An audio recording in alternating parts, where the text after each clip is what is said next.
इस बार बहुत अच्छा रिजल्ट आएगा। इस बार 2025 की बात कर रहा हूँ मैं। क्यों बात कर रहा हूँ? बिल्कुल भी फैक्ट पे बात कर रहा हूँ। मैं आपको दिखा सकता हूँ गूगल करके, ठीक है, बट उससे पहले मैं आपको कुछ चीज़ें बता देना चाहता हूँ। सपोज़ मान लो आपके टोटल 5 सब्जेक्ट हैं, ध्यान से समझना। ये चीज़ें समझा दूंगा ना तो आप बोलोगे कि कोई न्यूज़ दिखाने की जरूरत नहीं है, अभी एग्जाम में टाइम भी है तुम्हारे पास, ध्यान से देखना। सपोज़ मान लो हिंदी तो सबका सब्जेक्ट होता है, तो हिंदी लेकर समझा देता हूँ। आप सभी सब्जेक्ट को यहाँ रख के, मैथ होगा तो मैथ, या इंग्लिश होगा तो इंग्लिश, है ना, बायो होगा या केमिस्ट्री होगा या फिजिक्स होगा या हिस्ट्री होगा, जो भी आपका है ना, आर्ट्स ले हो, कॉमर्स ले हो, मैथ से हो, कोई दिक्कत नहीं है, बायो से हो। आप ध्यान से देखो, हिंदी लेकर मैं आपको समझा देता हूँ, ठीक है, कि क्यों इतना अच्छा रिजल्ट इस बार आने वाला है। ध्यान से देखना। टोटल कितना ऑब्जेक्टिव आ रहा है मेरे भाई? 100 गो ऑब्जेक्टिव आपका आ रहा है, ध्यान से समझना। इसमें कितना मारना है? मात्र 50 को सही मारना है। अब यहाँ वही बात हो गई कि क्या तुम में है शक्ति, क्या तुम में है पावर, क्या तुम पढ़ सकते हो, क्या तुम 100 में 50 नहीं मार सकते? यहाँ सिर्फ इतना सा सवाल है, क्या तुम इंग्लिश में और हिंदी में 26-25 को चैप्टर नहीं पढ़ सकते? हिंदी की बात कर रहे हैं, 25 को चैप्टर नहीं पढ़ सकते? 25 को मिले 30-30 को ऑब्जेक्टिव नहीं याद रख सकते?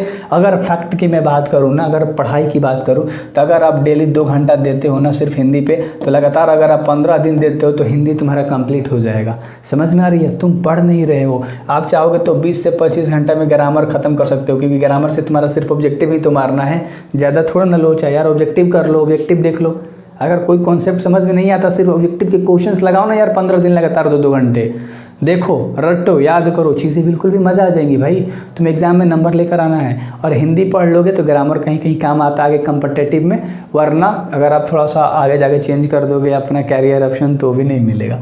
तो वही चीज़ें हैं कि क्या 100 में 50 नहीं मार दोगे? अरे चलो 50 चलो हटाओ, यहाँ देखो 60 को तुम्हारा ग्रामर से आ जाएगा और 40 को तुम्हारा बुक से आ जाएगा, दोनों मिला के तुम्हारा 100 को ऑब्जेक्टिव देगा।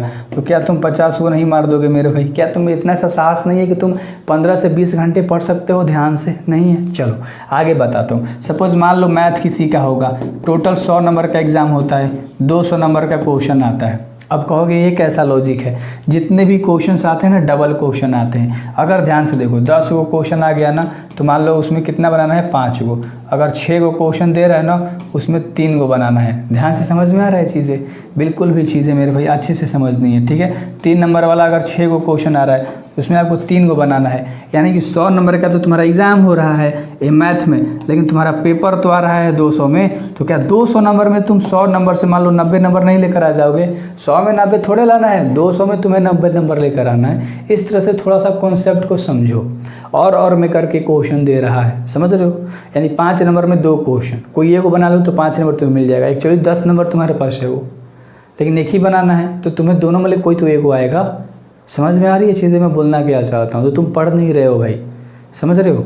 किसी सर्कुलर की ज़रूरत नहीं है, किसी गूगल करने की ज़रूरत नहीं है, कोई फैक्ट की ज़रूरत नहीं है, कोई हमें फैक्चुअल चीज़ें नहीं देखनी है ना, अपने से समझना है। इंग्लिश में 100 नंबर का एग्ज़ाम हो रहा है तो 200 नंबर के क्वेश्चन आ रहे हैं, क्या 100 नंबर नहीं ला लेंगे, 90 नहीं ला लेंगे? खुद से सवाल करना है। हिंदी 100 नंबर का एग्जाम हो रहा है, 200 नंबर के क्वेश्चन आ रहे हैं, तो मैं क्या बना नहीं लूँगा? डबल क्वेश्चन है तो मैं उसका यार एक क्वेश्चन नहीं कर लूँगा? फिजिक्स में 70 नंबर, बायो में 70 नंबर और केमिस्ट्री में 70 नंबर का एग्जाम हो रहा है, तो 70 दूनी 140 नंबर का क्वेश्चन आएगा तुम्हारा, और तुम्हें क्या करके लाना है? 70 नंबर लेकर आना है। 30 नंबर प्रैक्टिकल तो तुम्हें स्कूल से मिलेगा, 27, 28, 26, तो उसका टेंशन मत लो, और ऑब्जेक्टिव कर लो। तो कोई भी सब्जेक्ट मुश्किल नहीं है, हार्ड नहीं है। आप पढ़ नहीं रहे हो तो आपको कुछ चीज़ें समझ नहीं आ रही है, आपको कुछ आइडिया नहीं लग रहा है। अगर आपको आइडिया ही लगाना है तो आप भाई बेस्ट कर सकते हो। अपने आप पे भरोसा रखो कि ज़्यादा नहीं पढ़ना है। मैथ में सब चैप्टर नहीं भी पढ़ोगे, कोई 10 वो चैप्टर, कोई भी 10 वो चैप्टर उठा के पढ़ लोगे ना, तो तुम्हारा 70 से 80 नंबर आ जाएगा। इंग्लिश में अगर आप कोई पोएट्री खाली पढ़ लोगे या खाली प्रोज के 13 को चैप्टर कर लोगे ना, 12 को चैप्टर, तो वहाँ से तुम्हारे बेहतर नंबर आ सकते हैं। और ग्रामर में ऐसे सीखना है, लेटर सीखना है, सारी चीज़ें सीखनी है, तो सब एनालिसिस करो ना यार। मैं हर सब्जेक्ट का बता देता हूँ, तो डरोगे तो चीज़ें बिल्कुल क्लियर नहीं होंगी। तो क्या करना है आपको? डरना नहीं है, बिल्कुल पढ़ाई करनी है अच्छी तरीके से। So best of luck. I hope कि आपका दिमाग खुल गया होगा कि आपको कैसे पढ़ाई करनी है। अभी समय था, मैंने सोचा कि मैं आपको जागरूक कर दूं।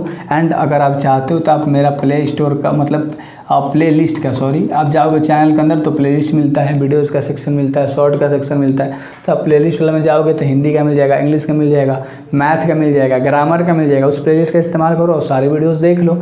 उसमें सब लाइन बाई लाइन चीज़ें बता रखी हैं, समझ में आ रहा है? लाइन बाई लाइन चैप्टर करा रखा है, ग्रामर करा रखा है, चीज़ें बिल्कुल क्लियर है, तो आप फोड़ सकते हो। सो बेस्ट ऑफ लक मेरे भाई, मचा देनी है बिल्कुल भी, राइट।